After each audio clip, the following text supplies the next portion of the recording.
Saints, as we move into the third week of Lent, the psalm for the readings for the week is Psalm 63. O God, you are my God.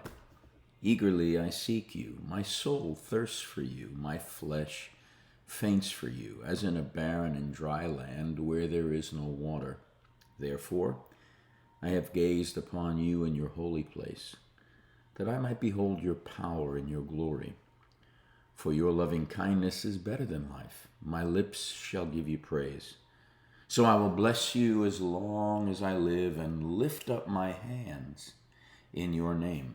My soul is content as with marrow and fatness, and my mouth praises you with joyful lips. When I remember you upon my bed and meditate on you in the night watches.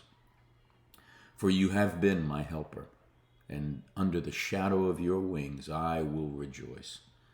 My soul clings to you. Your right hand holds me fast.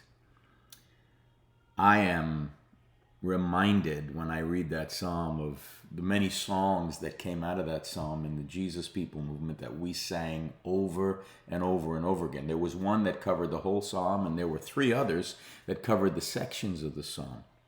But the psalmist, what David is doing here is expressing in metaphor his intense longing for the Lord.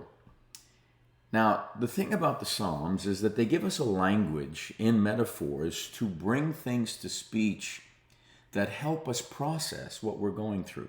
It's one of the reasons we've been talking about the kind of language we use in expressing things to a God who is enshrouded in mystery.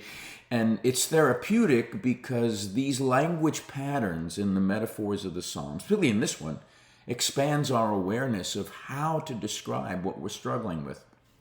And for David, this intense longing for God is couched in a metaphor of being in a really dry and barren land, and he's equating that with spiritual thirst. And so he's painting a scene where his soul is like that parched ground, and he's desperately longing for refreshment that only God can give him. So the thirst doesn't suggest a weakness as much as it highlights our nature, because we were made for communion with the triune God, and we always feel an inner emptiness whenever we drift from abiding in the triune life. Then the psalm shifts to encountering God's presence, beholding divine power and glory in the face of God. So this act of turning that is worship, to reflect on who God is in this beholding, reorients David and reorients us. And instead of focusing on the dryness, there's now a recalling of God's consistent, sustaining love, a love that David deems far more precious than anything else life offers. His loving kindness is better than life, he says. My lips shall praise thee. Thus will I bless thee. I will lift up my hands in thy name. So there's this expression of genuine, full satisfaction, almost as if David moves from spiritual hunger to being richly fed, all because of an act of beholding and an overflow of worship. So that suggests hope for any of us that feel worn out or empty.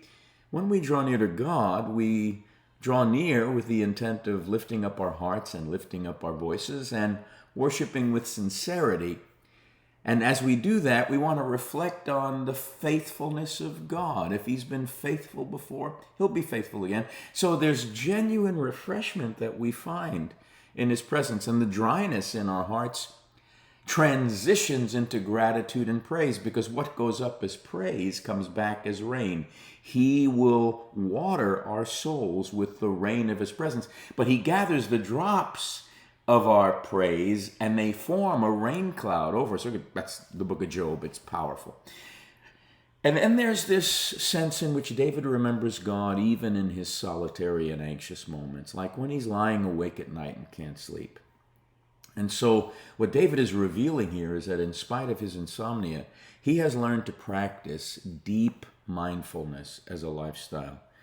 And he allows his thoughts about God to pervade every hidden corner of his days and nights. And so instead of letting worry and restlessness dominate him, he guides his mind back to the truth of God's steadfast companionship, something all of us need to learn how to practice. And then ultimately, David in the psalm portrays God as a place of security, a sheltering place, the shadow of his wings, this awareness of the cherubim on the ark, the mercy seat overshadowing the presence of the Shekinah, this sheltering presence that even in our vulnerability never lets us go. Because God, rather than leaving us to fend for ourselves, graciously cares, protects, and upholds us.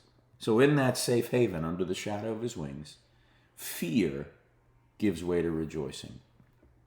I would argue that that matters for all of us at this season. First, we want to admit our spiritual thirst and know that it can be a gateway to renewal and restoration and intimacy with the triune God. Second, consistent worship and contemplation and beholding shifts our focus from worries to divine faithfulness. Third, David invites us to let God's love be our highest good, surpassing anything else we rely on. Thy loving kindness is better than life.